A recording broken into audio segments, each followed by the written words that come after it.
Hey friends, it's Simon Hurley and welcome to another video.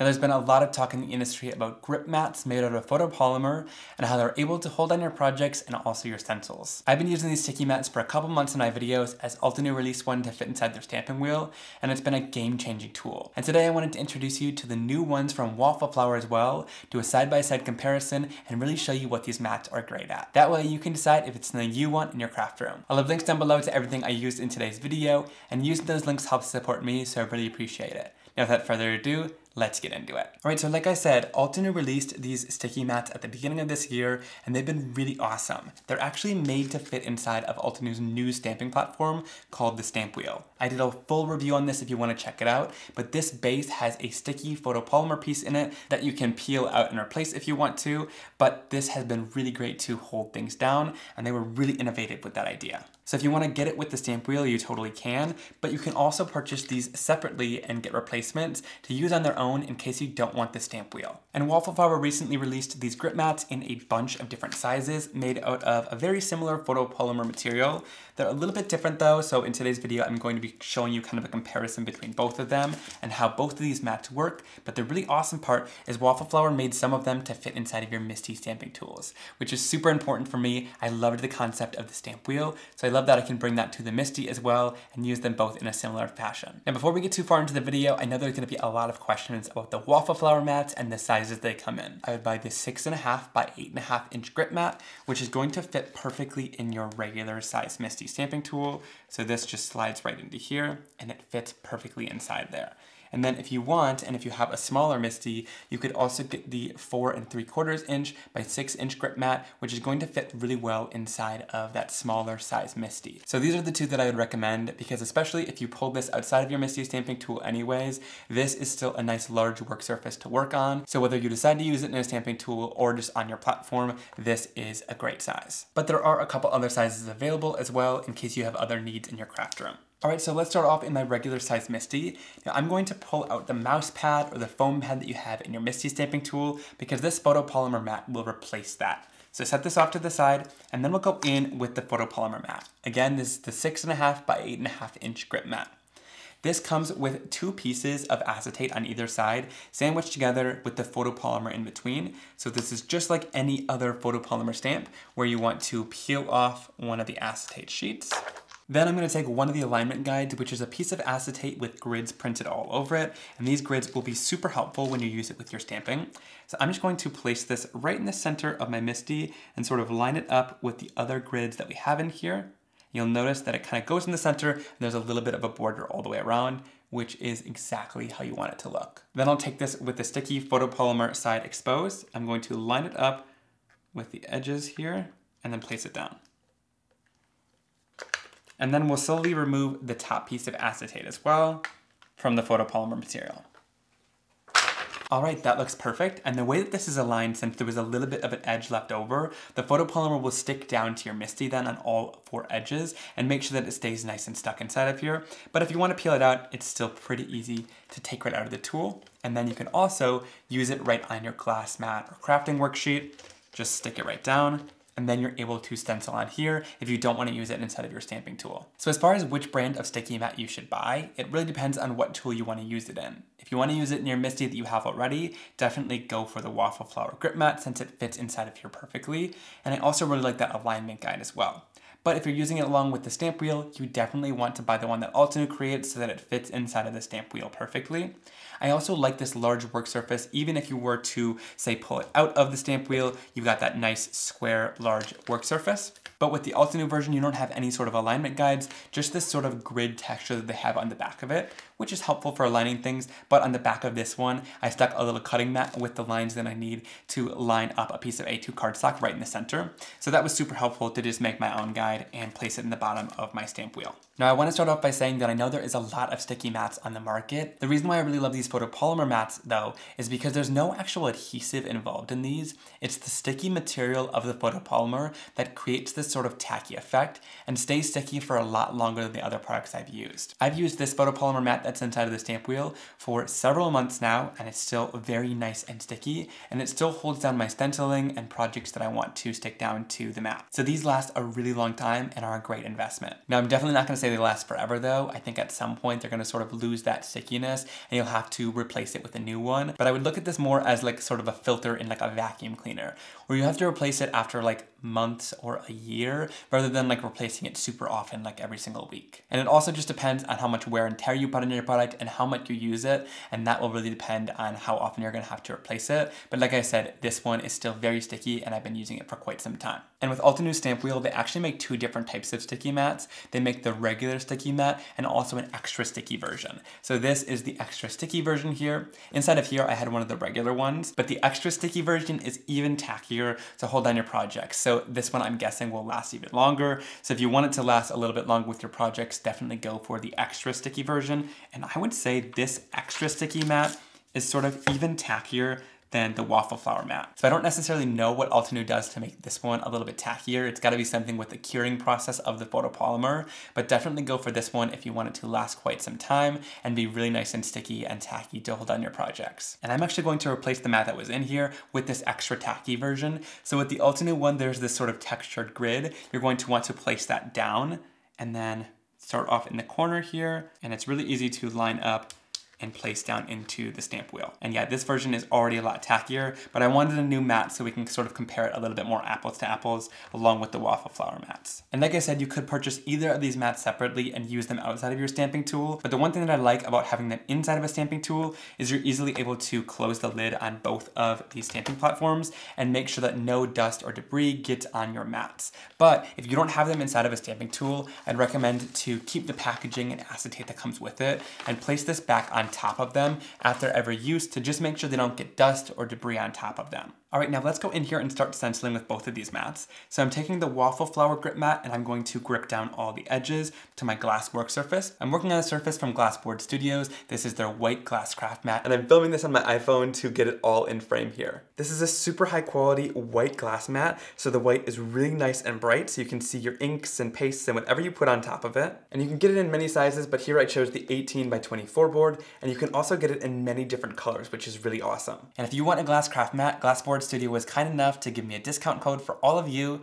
So if you use code Simon20 at the link down below in their checkout, you'll get 20% off of your purchase. Things like these will stick really nicely down to the surface of them. So I'll just tack down both mats and we'll use both of these for stenciling and compare them side by side. I'm assuming they're gonna work very similar, but I'm excited to test it out. All right, so let's start off with our piece of cardstock. I'm using my Simon Hurley Create Stark White cardstock, cut down to a card base size. This Waffle Flower mat is really nice because those lines and measurements have really easy guides for like an A2 size card if you want to place it on the center of the mat. So I'll just tack that down there, and then I'll tack this right down onto the Altenew mat as well. I do like that this one is square because it gives you lots of surface area to work on. And there also is those grids to sort of help line things up, but it's not as defined of lines as on this mat. For Altenew's mat, you could cut down their packaging and place this on the back if you want more defined lines and to be able to see where things are. Now I'm gonna go in with the Simon Hurley Create Geo Circle stencil. And the important things to know when you're using your stencils, especially with the Simon Hurley Create stencils, is that there's a little bit more of a shinier side and then there's more of a matte side to it. Now with my stencils in particular, this matte side actually has a coating on it. This is what gives the stencil sort of an opaque appearance. If that coating comes off of the stencil, it'll become completely translucent plastic. So when you're using your Simon Hurley Create stencils especially, you want to stick down the glossy side towards the sticky mat. So have that matte side with the coating facing upwards. If you put the matte side down towards the mat, it'll actually rip it off when you're going to, because these mats are super strong when it comes to plastic. So place the glossy side facing down towards the mat. We'll line up our stencil really nice and easily on the surface, and then we'll tack it into place. And this is what I love so much about these mats. You just sort of run your finger along that plastic stencil and it sticks it down perfectly inside of the design, and that stencil is not moving anywhere. And you don't have to use any tape or any hands to hold anything down while you're blending. Now let's try the same thing with the Waffle Flower mat. I'm again going to put the glossy side down towards the mat.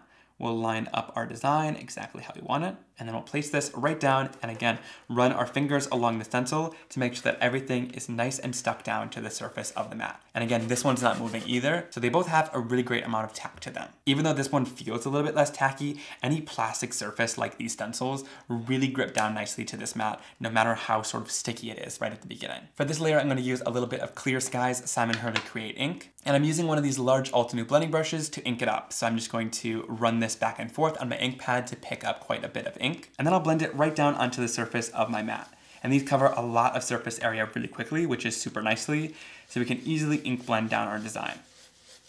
Now there's a lot of sharp points and edges in this design, so having a brush like this is really helpful because all those bristles are able to get into those sharper points and capture all of the details and dimension to the stencil. Then for this side, I'm going to use a little bit of pink. So here I'm using Prom Queen, and I'm going to go in with my pink blending brush. I have one for each color family, so that way I don't have to clean them out as much and just have them for each sort of color family of inks. So then I can go right onto this surface and also blend in this background really quickly and easily. And like I said, I love these brushes because they cover so much surface area at once. So these backgrounds are really quick and easy to blend out. And I've also heard lots of questions about people asking whether the bristles or the foam gets stuck in this sticky mat, and it definitely doesn't at all. The tackiness of this mat is made to really hold down tacky or slick surfaces really well. So these sort of stencils hold down really nicely on them, and they stay put. You saw during that blending that they didn't move one bit. But sort of cardstock and blending tools and things like that will sort of tack down to the mat, but not nearly as much as plasticky surfaces. So the blending brushes are still able to freely move, and you'll see when we lift up our cardstock as well, there's no ripping or warping. It comes off pretty nice and easily. All right, so then you just want to get underneath the edge of that stencil and slowly and carefully peel it right off of the surface. You can see that it's stuck down really nicely, but it's still pretty easy to peel off. And then same thing with the waffle flower mat. We'll just get underneath that stencil and peel it off pretty gently. And there we have the start of both of our designs. I've gone in and cleaned off the stencils, and then we can move on to the next layer. So again, I'm using the glossy side facing downwards towards the sticky mat, and I'll just easily line up the second layer. And you'll know that they're lined up once that first design is nice and covered by the stencil, and there's an even border all the way around it. And again, just tack it down with your finger, and it's a really super easy way to stick down the stencils without any tape. It makes it a lot easier, especially when you're using sort of layering stencils, to just be able to line up that next layer super quickly and easily, not have to worry about pulling out a roll of tape or anything like that, and then just stick it down to the mat and you're ready to work on both of these and they're not moving. With this second layer, we're sticking with warm tones, so I'm gonna go in with a little bit of Guppy, which is a light and bright orange color. I'll go in here with my blending tool and then start quickly and easily blending this out on the surface to get that nice, bright, and intense orange color. And I love this because there's no movement of the stencil whatsoever. I'm not holding it down with my hand at all, and that stencil is staying in place perfectly. And then for this blue background, I'm going in using Psych, which is kind of this lime green color. It's really super neon and bright. And I'll go in with my green blending tool and blend this background out. And I just love that bright and vibrant color. It's gonna go along with that blue really nicely because it's got that green tone to it, but it's super bright and will stand out beautifully. All right, then same thing. I'm going to peel this off gently. We've got our finalized design there. Same thing on this one. I'll go in and peel it off. We've got our beautifully blended out backgrounds. And then when it comes to lifting cardstock, like I told you, it really doesn't stick too much down to the cardstock. There's no warped cardstock, nothing ripped on the back. So like I said, it really tacks down to those plastic surfaces a lot more. It still does hold down the cardstock, but it's not like it's warping or really ripping anything. And you get these beautifully stenciled patterns. Like I said, I would definitely say that this Altenew mat was a little bit stickier. It held down the cardstock a little bit more. However, both of these work perfectly fine. You still saw that both of them held down the stencils really nicely, and the stickiness of the waffle flower wasn't bad by any means. It was just a little bit lower than like the ultra sticky mat. I'm just pointing out what I noticed though, just in case if one thing is more important to you than others. Like let's say you're not gonna use these in stamping tools at all, and you just want the stickiest mat possible, then of course this one's the way to go. But for most people, it's really going to matter on what tool you can put them inside, so that's why it's helpful to have both. I kind of like having two on my mat at once, so I can just kind of do two stenciled backgrounds at once in the time it would have taken me to do one. All right, now let's talk about cleaning of these mats. You'll notice there's a residue of ink on both of these mats, kind of around where we had our cardstock. That's no big deal. You're just going to want to clean it off after you're done using it. So to do this, I'm just gonna go in with a little bit of water on the mat and some paper towel or a lint-free cloth, and you're just able to go onto the surface of the photopolymer and wipe this off really quickly and easily. So it cleans off really nicely. These are the Simon Hurley Create inks, so they really don't stain anything. And again, we can do the same thing on this other one, and my inks come off really nicely. But I know you guys are gonna ask, what if you use more of a permanent ink? You're gonna have to go in with a harsher cleaner then, and in some cases, it might not come off at all, and it might still stain the mat. That doesn't really matter. Just like your normal photopolymer stamps, some things stain. A stained stamp is a love stamp, but it still works perfectly. So keep that in mind. If you're using an ink that's a little bit more stubborn, it might stain your mat and might not look the best, but it'll still perform really well. But like I said, one of my favorite parts about my Simon Hurley Create ink is after cleaning, it pretty much comes off 100% and doesn't stain your mats whatsoever. And once all the water has evaporated off these mats, they become nice and sticky again, and you're able to use that on your next project. Now, another thing I wanted to show is that you can definitely use these sticky mats with a little bit messier mediums like pastes. So I'm gonna be going in with a piece of my black cardstock.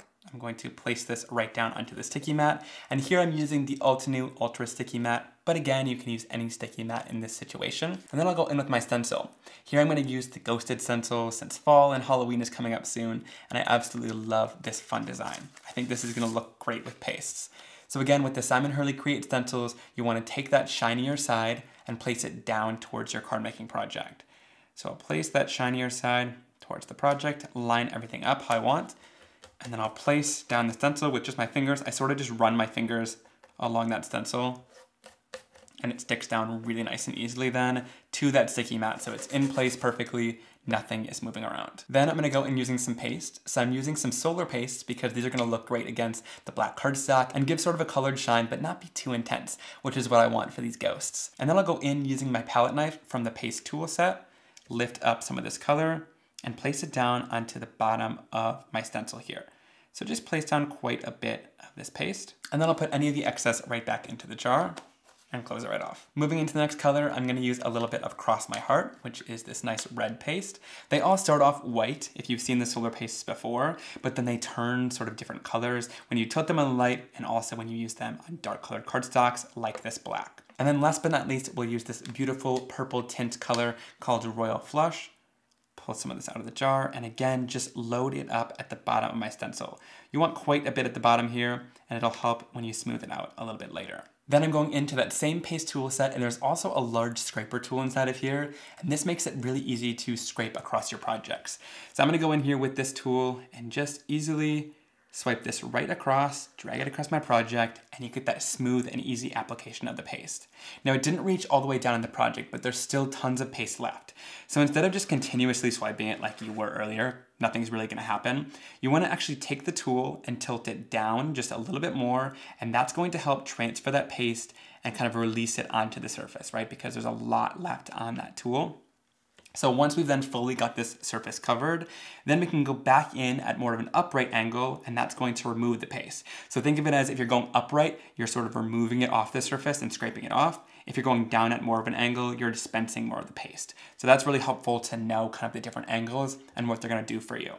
So once we've got it fully dispersed, we then want to smooth out the background. So hold it at more of an upright angle and gently go across the surface in one smooth and easy motion, and that's going to get it nice and smooth. I've seen people use smaller tools or sort of try to use the palette knife to smooth across this whole surface, and then you get streaks in the design, and that might work with some pastes, but with solar and lunar paste, I find the smoother you have it, the more of that beautiful and intense shine you're gonna have on the surface. So once we're done with that stenciling, again, kind of reach down for that corner of your stencil really quite easily and lift this off the surface, and you get that beautiful, smooth stencil design, and it looks just absolutely gorgeous on that black cardstock. So you're able to peel off your cardstock then. We'll let this dry. It's gonna look completely different when it's dry, so we'll set it off to the side. And then let's talk about cleaning because that's super important. Again, when it comes to pastes and inks, you want to lay down a lot of water, especially with these pastes.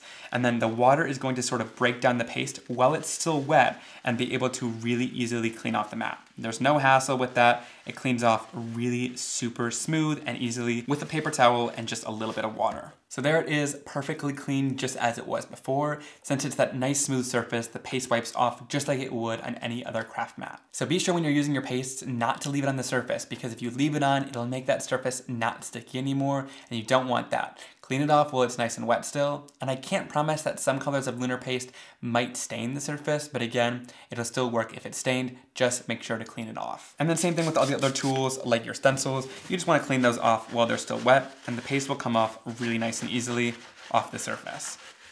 I might have piled a little bit too much paste on that stencil because there's a lot left over here.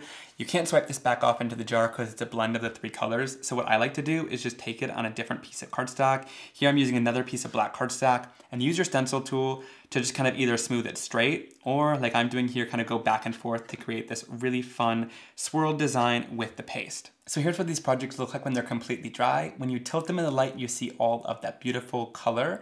And then when you kind of look at them straight on, it looks a little bit more white. It's even more beautiful in real life and more intense, but it's just so gorgeous and a fun way to use these ghosts. And then of course with this background as well, it's a little bit more white and subtle when you look at it straight on. And then when you tilt it in the light, you get all of that beautiful and bold colored mica on the surface of the black cardstock. And like I said, this would be great to use as a background if you chop it down, or if you die cut different designs out of it and use those on your cards. They're just beautiful, and it's almost like your own kind of gradient mirrored cardstock. It's gorgeous. So I love how these two backgrounds turned out, and knowing that you can use the paste or messier mediums on those mats and they clean right up and are still sticky afterwards is super helpful. All right, now let's talk about stamping inside of your stamping tool with one of these sticky mats. So we've got our Waffle Flower grip mat inside of our MISTI, and again, this alignment guide inside is really super helpful. So I'm going to use these A2 lines. There's some bolded lines for different card sizes, and I'm going to place this right into that A2 alignment guide. Super helpful to get it kind of in the center of your MISTI. And I'm going to use the Perfect Poinsettias stamp set. This one is a really fun new stamp set that I designed exclusively for Scrapbook.com. I'm going to be teaching at this year's SPC Fest with Scrapbook.com, and I designed this stamp set to be used for that. So if you purchase it from Scrapbook.com, I'm going to share tons of inspiration in SPC Fest using this set, and all the education will be free as well. And I'll have a link down below where you can find a little bit more information about that. So inside of this set, there's a bunch of beautiful poinsettias. There's solid versions and also the outline versions, and I'm going to use the outlines for today's card. So we'll peel out a lot of these outline images and sort of line them up to create a nice cluster of these poinsettias along our card. And the thing I wanted to show you in today's video is that you can easily stamp off the edge of the card, which you usually couldn't do if that piece of cardstock was in the corner here. You totally couldn't hang anything off the edge. So having it out in the center like this and held down perfectly in place makes it really helpful to stamp down backgrounds and larger images off the edge of the card like we're doing today. So once we got this background all lined up how we want it to stamp, we can then go in with the lid of our MISTI and pick up all of the images. And that held it really nicely down in place. You'll see this piece of cardstock didn't move at all. And then to stamp this down, I want to do some heat embossing. So I'm going to use a clear sticky ink. Here I'm going in using a little bit of Versamark ink, and I'm going to ink up all of these images. And then we can stamp them really easily onto the card, giving it some good pressure. And if you need to, go in with a pressure tool to just press down that lid of the MISTI and get everything stamped down really nicely. Lift that off. Having it down on this sticky mat made it really helpful, and then we're able to just peel that cardstock off. I want this design to be embossed in gold, so I'm going to go in using some Brutus Monroe Gilded Embossing Powder. This color is absolutely beautiful. I'll dump it at the top of our card here, and then we can gently let the embossing powder go over top of the design so that it coats everything, and then tap off any of the excess from our card. And I did this on top of a piece of folded cardstock so that it was really easy to dump any of the excess powder that we didn't use right back into the jar. And then I'll heat set this until it's nice and bright gold. And that gold embossing of the design looks just beautiful. And if we want to quickly color these images in, we can smoosh down some Simon Hurley Create ink onto our glass craft sheet. And this is going to act as a palette, so we can lift off these colors and use them to do some watercoloring. So I'll just smoosh down some red and green shades, and then we can really quickly paint them in. Whenever I'm doing some watercoloring, I always like to start off with just a layer of water with my paintbrush. This gets the cardstock ready to take any color that we're going to add onto the surface, because if you don't do this, the color will just sink right in and you won't be able to smoothly blend it across the image. Then I'll go in with my first color. Here I'm using Bee Sting, and I can just easily spread it across the poinsettia.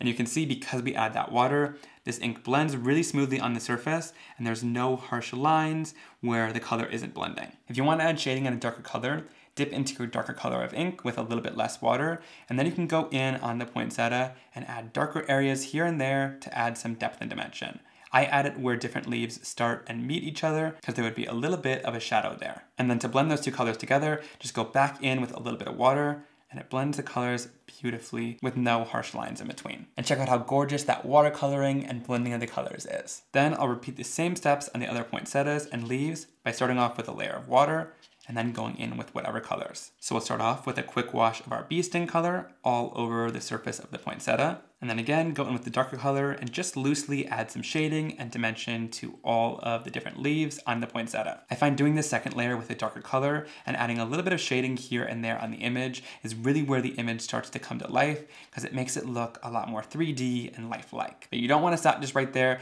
You still want to add a little bit of water over top again to blend those colors together, because otherwise there's harsh marks in between the colors.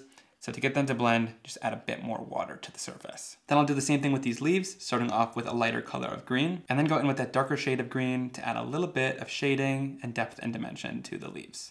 And once those are all dry, you get that really beautiful watercolored effect. I love how these turned out with that gold embossing powder to really make it shine, and all of the gorgeous coloring that's on the poinsettias. I hope those watercoloring tips helped if you struggle a little bit with watercolor. Then to finish off this card, I'm gonna go in with my Fiskars Spring Assist scissors and just loosely cut around these top images along this edge, leaving a little bit of a white border all the way across.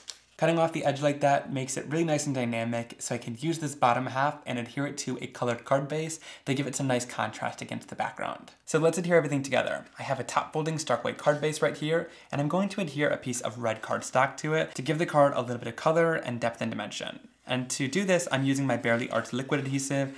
I really have been loving this adhesive to adhere down different panels of my card and make sure it's nice and stuck. I also like the bit of wiggle room this gives me, so when I'm adhering things down, I have just a little bit of time to move things around before it's stuck down and nice and permanent.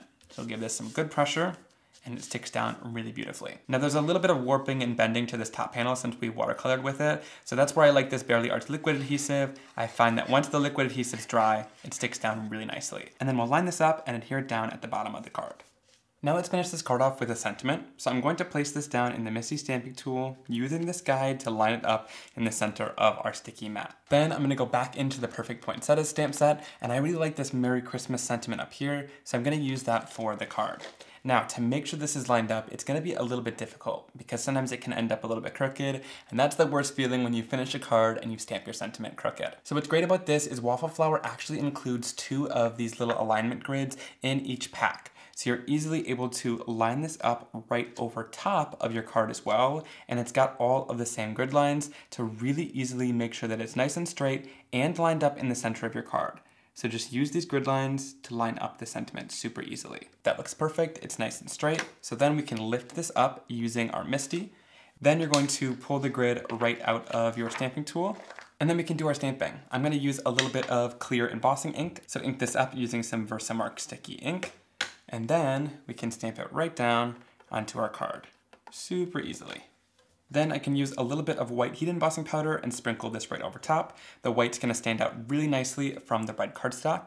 We'll tap off any of the excess, and then we'll heat set this until the sentiment is nice and bright white. So that sentiment is super nice and bright white, and it's just about as centered as it's going to get on our card making project. So those grid lines really help. I love how this card turned out with the beautiful gold embossed poinsettias that we were able to watercolor in beautifully, and finishing it off with that stamped sentiment on the red cardstock really brings it to life. I love these contrasted designs where you have the bottom with one color cardstock, you cut out the edge, and you add a different color to the background. Okay, next I want to show one of my favorite ways to use this grip mat when it comes to die cutting and making your life a lot easier. So I'm going in using the Floral Stems die set. This is one of my most recent die sets that I made with Spellbinders, and it's got a bunch of little pieces you can cut out to create some really beautiful layered florals and bouquets. So I've cut out some of these floral pieces right in the center using some different colored cardstocks. You can see them here, and they got some pretty intricate details and pieces that are cut out of them. So what I can do then is just place these right down onto the grip mat, and like I said, it doesn't tack onto cardstock too hard,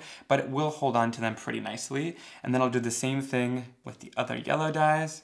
And again, like it's not holding them down too much, but just enough. Then I can go in with the ink pads that I want to use. So I'm using a color that's slightly darker for both. So I'm using a little bit of Slippery and Wet, and then some Prom Queen. And I have these on my ink stand so that it's not going to move or shift on my glass mat as I'm doing my ink blending. Then I'll go in using these Altenew detail blending brushes. I really love these for adding shading and depth and dimension to my die cuts and different images. And then all I need to do is just go on the edge of these and start blending right around to add a little bit of depth and dimension. This is extremely helpful to sort of just hold these in place and make sure they're not moving too much as you're doing your blending. Now they do shift just a little bit, definitely more than the stencil does, because like I said, it doesn't grip onto these, it's not going to rip them or anything, but it sort of holds them in place pretty nicely as you're blending.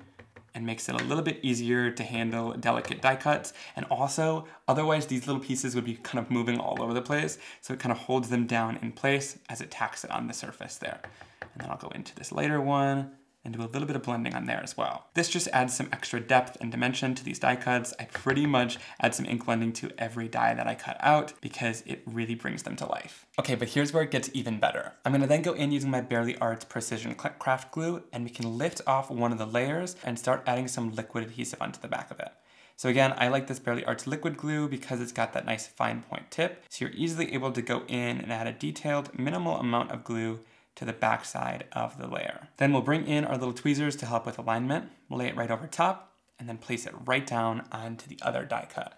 And this makes it much easier to handle these dies and sort of layer them up to give lots of depth and dimension without having to do it kind of holding it in midair. So it makes it a lot easier to just pull that die right off, add some liquid glue down, and add it right down onto your die cut. Super easy, give it some good pressure, and then you've got some perfectly blended and adhered together dies, and these are ready to go on a card to create a beautiful bouquet of florals. Then again, to clean the ink off the surface, just go back in using a little bit of water, and I'll bring in paper towel or a lint-free cloth to just quickly wipe it off. And once again, the Simon Hurley Create inks clean off perfectly, and any other ink might stain, but cleaning the mat is really helpful. You also want to do a cleaning of the mat when you notice that it's not as sticky as you want it to be, because that might mean that there's some dust and debris on the surface, so wiping it off is going to clean all that off and make it super sticky again. So once all that water evaporates, this is definitely stickier and it's ready to keep going. So this video was a great quick look at some of those mats and an overview of some of the ways that I like to use them in my crafting. I also really wanted to share that Waffle Flower made this 6.5 by 8.5 inch grip mat that fits inside the MISTI stamping tool. This will by far be my most used size because I really wanted one that fit inside the MISTI for all of my stamping techniques and things that I do inside of there. And I also like that Waffle Flower did the extra step to make these acetate guides for the back of the mats as well. I find that to be super helpful when laying things up on the card and also lining on my cardstock pieces. But I also really like this mat that fits inside of the stamp wheel as well. I like that they make an ultra sticky one in case if you're interested in that. Not having the alignment guide isn't too bad because I made my own really easily by just marking down the corners of where the cardstock would sit. And this one's also really helpful because it holds down your cardstock inside of this tool. So if you do your stenciling inside of here, this makes it so that it's really easy to kind of lift up and move around rather than having your mat stuck down to your glass surface where it's a little bit more stationary. And also then you're able to sort of stamp inside of here and do that sort of stamping rotation that the stamp wheel is really known well for. So of course, pick the sticky mat that's going to fit in the stamping tool that you guys own, or if you're not using it in a stamping tool at all, pick what features you like better in both the mats that I showed in today's video if you're interested in one of these sticky mats. I love them, and I'm sure personally you're going to see both of these used in my future videos. I've been using the stamp wheel one for a long time, and I'm sure I'm going to use it inside of my MISTI as well with the Waffle Flower new mats that just came out. So if you're interested, I'll have everything linked down below, and also down there, leave me some comments and let me know what you think of these mats. If you have them, do you love them? What are your thoughts about it? I would love to hear from you down there. Give this video a big thumbs up if you enjoyed it, and I'll see you guys soon for another card making and crafting video. Have a great day. Bye.